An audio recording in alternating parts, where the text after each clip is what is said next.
문득 중고등부 때, 그러니까 제가 이제 중고등부 때 또는 청년부 때 교회나 그 선교단체 수련회를 참여했던 것을 기억합니다.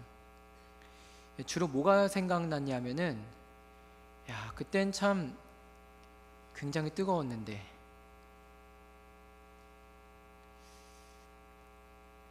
그땐 참 뜨거웠는데, 지금 안 뜨겁게 생겼지만, 그러다가 뭔가 좀 아깝다는 생각이 드는 거예요. 그게 무슨 말이냐면은, 그때 은혜 받았던 거, 마음이 뜨거웠던 거, 결단했던 거 차곡차곡 모아가지고 그걸 곱하기는 애초엔 바라지도 않지만, 그거 하나도 잃어버리지 않고 더하기만 했어도,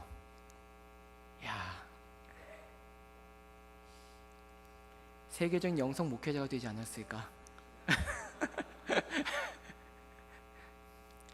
문화기범 때 은혜 받은 거, 해외 비전 트립 갈 때 은혜 받은 거, 군선교 갈 때 은혜 받은 거, 부흥회 때 은혜 받고 결단한 거 다 어디 갔을까요? 그거 다 어디에 팔아먹었을까요? 저는 이런 말이 있다고 합니다. 수련의 영성? 그거 얼마 못 간다. 나중에 이 말만 기억했다가 유현 목사라는 그 이상한 사람이 수련의 무용론을 주장했다, 그렇게 말씀하시면 안 됩니다. 사실은 누군가가 여러분에게 이런 말을 하면은 아니라고 하잖아요. 여러분들, 저도 마찬가지겠지만, 하나님의 은혜로우심에 대해서 논하면서 반박하다가도 뒤돌아서면 고민하죠. 어떻게 보면 정말 그런 거 아니야? 그렇게 해요.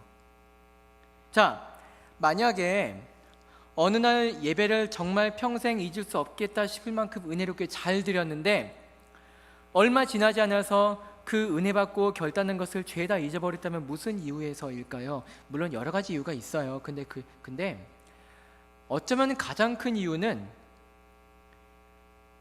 가장 큰 문제는, 그렇게 은혜 받고 주님 이렇게 살겠습니다라고 결단하고 돌아와도 변한 게 하나도 없는 현실 상황 때문이 아닐까라는 생각이 들어요. 사실 이렇게 주일 아침 예배뿐만이 아니라 오후 예배까지 드릴 정도면은, 여러분 그렇잖아요. 이제 다시 삶의 현장으로 나가서도 내가 죄 지어야지, 그렇게 생각하시는 마음은 없잖아요. 네, 여러분, 사람이 그 의기가 꺾이는 이유가 여러 가지가 있지만, 그 중 하나가 이렇게 말씀드린 것처럼, 내가 변하겠다고 큰 결심을 했는데, 속된 말로, 왜 니들은 안 변하니? 왜 당신은 변하지 않으세요? 라는 그런 것 때문에 기분이 상해하다가 그냥 이제 없었던 일로 하자, 그렇게 이제 꺾이게 되는 게 많다고 들었습니다. 사실 이것을 왜 그렇게 쉽게 포기하냐, 왜 그렇게 결단한 것이 작심삼일도 못 가냐 라고 그렇게 야단을 칠 수도 있겠지만, 사실 그런 게 있어요. 지금 저나 여러분이나 지금 나라는 사람이 지금 어느 땅을 밟고 서 있는가, 다시 말하면 지금 내가 무슨 상황에 놓여 있는가를 봐야 된다는 거죠. 그게 한 명의 성도로서 나라는 사람을 판단하고 이해함에 있어서 중요한 요소가 됩니다. 오늘 말씀에서도 그런 걸 좀 볼 거예요. 그러나 한편으로 우리가 이런 생각을 안 할 수가 없어요. 우리가 세상이라는 곳을 떠나서 하나님 만나는 게 아니잖아요. 세상이라는 곳을 떠나서 하나님 만나서 다시 하나님이 없는 세상으로 돌아가는 것이 아니잖아요. 세상이라는 곳을 떠나서가 아니라 세상에서 하나님을 만나고 있지 않습니까? 우리가 흔히 분주하게 치열하게 라고 표현하는 그런 세상에서 만나게 되는 하나님은 과연 어떤 분이십니까? 어떤 분이실까요? 자, 오늘 오후 예배는 저희 이교구 헌신 예배로 드리고 있습니다. 헌신이라는 말의 뜻을 찾아봤습니다. 어떤 일이나 남을 위해서 자신의 이해관계를 초월해서 있는 힘을 다한다 라는 뜻을 가집니다. 성경에서도 비슷한 의미로 헌신이란 용어가 사용되는데, 하나님이나 다른 사람을 위해서 기꺼이 자신을 내어주는 것, 종의 위치에서 섬기며 봉사하는 것, 하나님에게 바쳐진 것, 하나님에게 임명되어 자신의 온 힘을 기울이는 것, 이런 뜻으로 사용된다고 합니다. 이것은 믿음의 사람으로서 각 개인에게 적용되는 의미가 되겠지만, 교회라는 공동체에서도 적용되는 의미가 되겠습니다.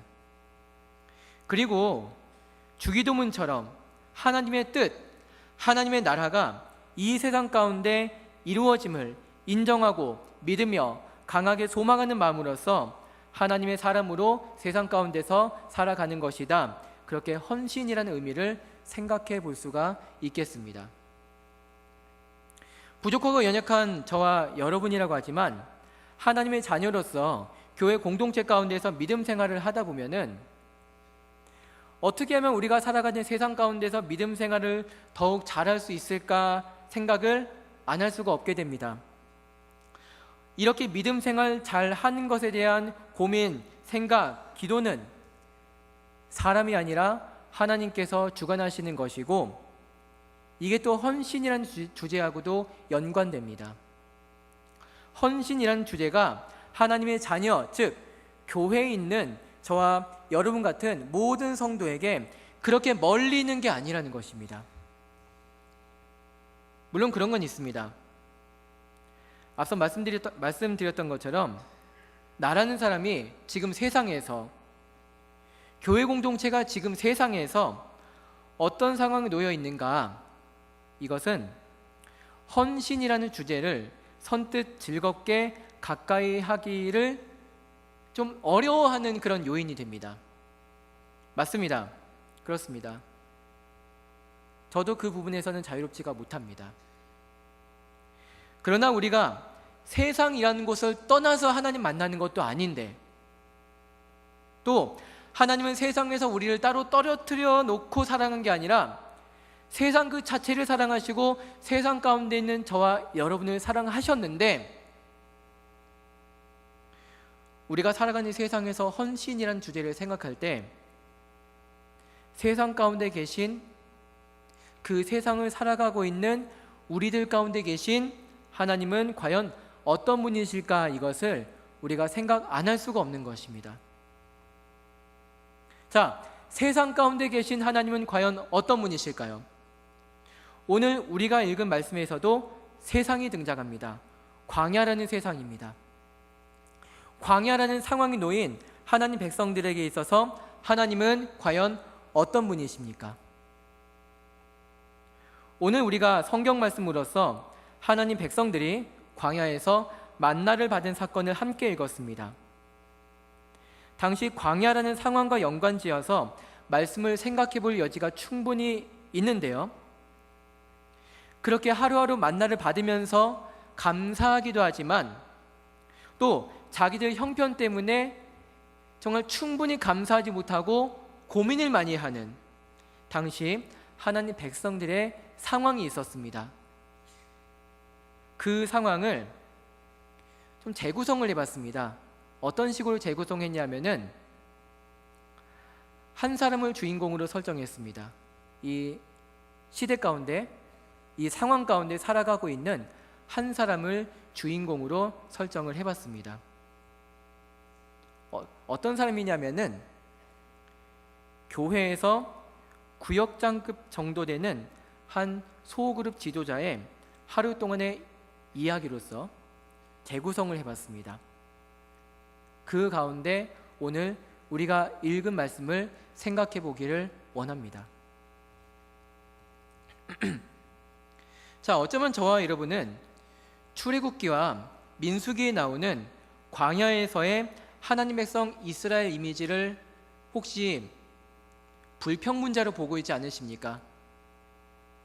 아, 저런 불평쟁이들 툭하면 불평이야. 오늘도 불평, 내일도 불평, 모레도 불평. 아주 끊이지 않아. 그러니까 광야에서 40년 살았지. 2년 살 거를. 쟤네들은 천국 가서도 불평할 거야 라고 말이죠. 그러나 한편으로 이들이 마주하게 된 상황을 생각해 볼 수가 있어요. 출애굽에 넘치는 기쁨은 잠깐이었어요. 광야의 현실을 마주하게 되었습니다. 이들이. 그러니까 이들을 단지 불평쟁이로 생각해 볼 것만은 아니라는 것이죠. 자, 광야의 현실 뭐라고 생각하십니까, 여러분? 혹시 여러분들 지금까지 살아오시면서 생계수단이 자기 손에 전혀 잡히지 못했던 상황을 겪어보셨습니까? 그런 일은 절대로 없기를 소망합니다만, 그러니까 무슨 말이냐면은 자기가 생계수단을 통제할 만한 능력이 없을 때 말입니다. 여러분에게는 절대로 그런 일은 없기를 소망합니다만, 무엇보다 광야의 현실 뭡니까? 먹으며 입으며 살아갈 수 있는 수단이 내 손에 전혀 잡히지 않는다는 거예요. 하루하루 살아갈 방법이 내 손에 없다. 전혀 없다. 그러니까 애굽이 좋았어라고 말하는 거죠. 그러니까 그걸 가지고 그저 틀린 말이다, 불평쟁이다, 그렇게 말할 수는 없는 거죠. 사실 이런 상황이라면 오늘 말씀 13절에 나오는 만나 메추라기가 잠깐의 배부름과 즐거움이 되겠지만 이게 삶의 위로와 힘과 용기, 어디까지 지속이 될지 사실은 모르는 거예요. 그 가운데 한 사람이 등장합니다. 그 당시 광야에서 백성들의 지도자로서 10부장의 임무를 수행하고 있는 10부장, 수행하고 있었던 한 사람이 있습니다. 자, 10부장이 무슨 직책일까요? 출애굽기 18장에 그게 나오는데 수많은 백성들을 보다 조직적이고 효과적으로 다스리기 위해서 세워진 지도자들입니다. 1000부장, 100부장, 50부장, 10부장, 그 중에 10부장입니다. 어느 날 아침이었습니다. 오늘 우리가 읽은 말씀처럼 어느 날 아침, 매번 그래왔던 것처럼 진영 이곳저곳에 떨어져 있던 만나를 보았습니다. 이 10부장이 말입니다. 사실 만나가 어느 순간부터가 그리 반갑게 보이진 않습니다. 왜냐하면 역시 매일마다 10부장으로서 자기의 관할 밑에 두고 있는 백성들의 불평을 듣기 때문입니다. 그 백성들의 불평이 있습니다. 야, 하나님이 광야에다가 우리를 데려다가 도대체 뭐 하는 거냐? 말라 죽이려는 거냐? 얼어 죽이려는 거냐? 뭐 만나라고 만난 것도 없는데 그 정체불명의 식재료를 가지고 얘다 퉁치려는 거냐? 등등. 그때마다 10부장은 설득을 하죠. 여러분, 아닙니다. 하나님께서 그렇게 악한 분 아닙니다. 하나님은 선하십니다. 우리를 인도해 주셨습니다. 홍해 갈라졌을 때 생각하십시오. 그러지 않았으면 여전히 여러분들은 애굽의 노예로서 채찍질을 당했을 것입니다. 그렇게 설명을 매번 하는데 그런 자기 자신의 마음이 점점 지치는 거죠. 야, 그래도 우리를 매번 먹여주셔서 감사하는 마음은 있죠. 정말 생계수단도 없는데 매출하게 주시죠. 바위 틈에 물을 주시죠. 만나를 주시죠. 정말 감사하죠. 근데 돌아보면 풀 한 폭이 없는 광야인데 하나님이 과연 어디까지 대책을 세워주셨을까? 그래도 10부장으로서 맡은 게 있으니까 또 이제 가장이니까 자기와 가족의 몫으로 가져가야 될 만나를 챙깁니다. 10부장으로서 자기와 함께 있는 하나님 백성들이 그래도 만나를 큰 불평 없이 챙기도록 돌봐줍니다. 자기 마음도 어느 정도는 불평이 없다고는 할 수 없겠지만 그렇게 10부장으로서 다를 게 없는 하루를 또 보내고 밤이 돼서 잠자리에 드는데 이상하게 그날따라 다른 날과는 조금 다른 꿈을 꿉니다. 그 꿈에 뭐가 나오느냐? 자기가 머무는 장막 근처, 그래봐야 광야이지만 거기서 어떻게든 살고 있는 풀 한 포기가 등장합니다. 풀 한 포기. 십부장은 꿈에 그 풀을 보면서 생각했습니다. 너 참 불쌍하구나. 남들처럼 숲이 우거진 대로 가지 못하고 여기 모든 게 메말리는 광야에서 힘들게 사는구나. 이렇게. 어떻게든 그래도 살아보려고 하는구나. 대견하다. 그런데 곧 이상한 광경을 봅니다. 하나님께서 주관하시는 영광스러운 자리에 이 풀떼기가, 풀이죠? 초대된 겁니다. 그런데 이 풀이 생각보다 훨씬 높은 자리를 차지하는 겁니다. 심지어 누구보다도 높은 자리 차지할까요? 구약 성경에서 가장 강력하고도 화려하고도 지혜로운 왕이었던 솔로몬보다 높은 자리를 차지하는 거예요. 이 풀이. 꿈은 계속되는 상황을 십부장에게 보여줍니다. 그렇다면 그 풀이 다른 존재로 바뀌었느냐? 전혀 아닙니다. 풀은 그대로 풀입니다. 그것도 광야에서 힘들게 살아가는. 그러나 더 이상 그냥 풀이 아닙니다. 하나님께서 그의 모든 영광으로서 먹여주시고 입혀주시는 풀입니다. 설령 그 풀이 오래도록 장수하기는커녕 짧은 생애를 마감한다 할지라도요. 예수께서 산상수훈으로 말씀하실 때 들에 핀 꽃이라고 했죠. 기억하십니까? 들에 핀 꽃, 들에 있는 풀들이 무슨 이름이 있습니까? 설령 이름을 가진다고 해도 그 이름을 누가 관심을 가지겠습니까? 그 운명에 누가 관심을 가지겠습니까? 그러나 예수께서는 이 들에 핀 꽃에 대해서, 들풀에 대해서 다음과 같이 말씀하셨습니다.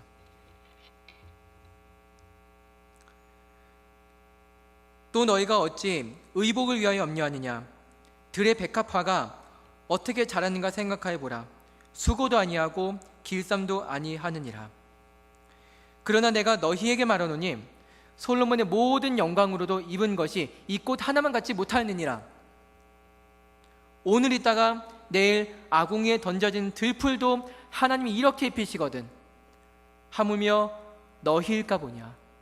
믿음이 작은 자들아. 그러므로 염려하여 이르기를 무엇을 먹을까, 무엇을 마실까, 무엇을 입을까 하지 마라. 이는 다 이방인들이 구하는 것이라. 너희 하늘아버지께서 이 모든 것이 너희에게 있어야 할 줄을 아시느니라. 우리가 살아가는 세상 가운데서 하나님의 사람으로 살아간다는 것은 비록 세상살이 있어서 좋은 일도 있고 나쁜 일도 있고 쉬운 일도 있고 힘든 일도 있습니다만 그 안에서 하나님께서 하나님의 그 크신 영광으로서 돌보신다는 것을 인정하는 것입니다. 비록 하나님께서 우리의 육안으로는 보이지 않는다 할지라도 말입니다.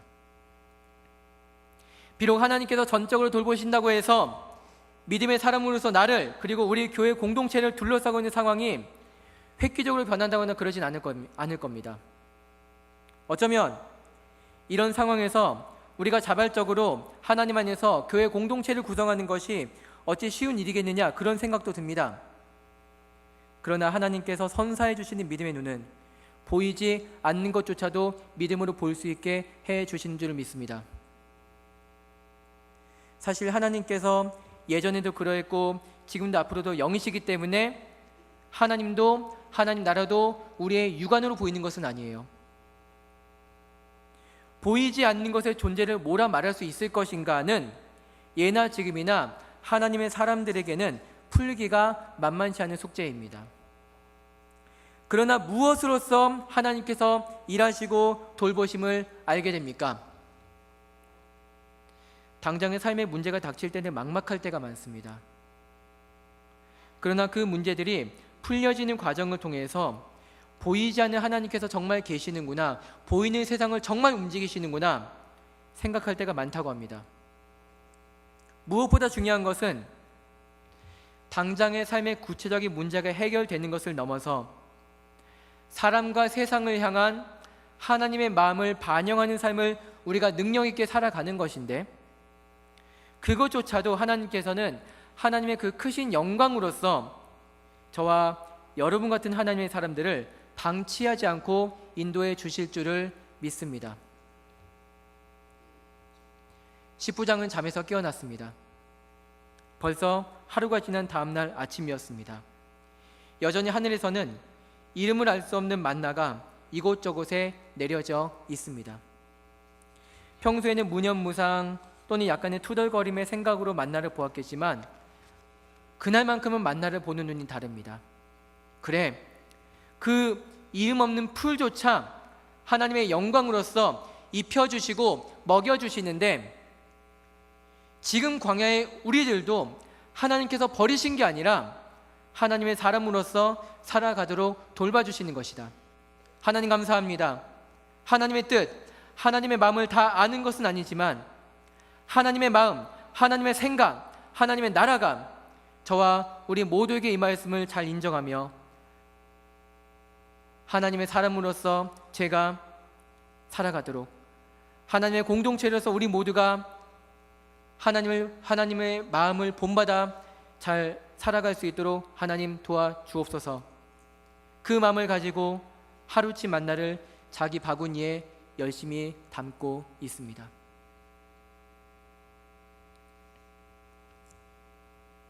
이는 여호와께서 너에게 주어 먹게 하신 양식이라. 15절 하반절 말씀이죠. 오늘 말씀이 증언해 주는 것은 하나님께서는 만나의 은혜를 단 한 사람도 누락시키지 않고 주셨다는 것입니다.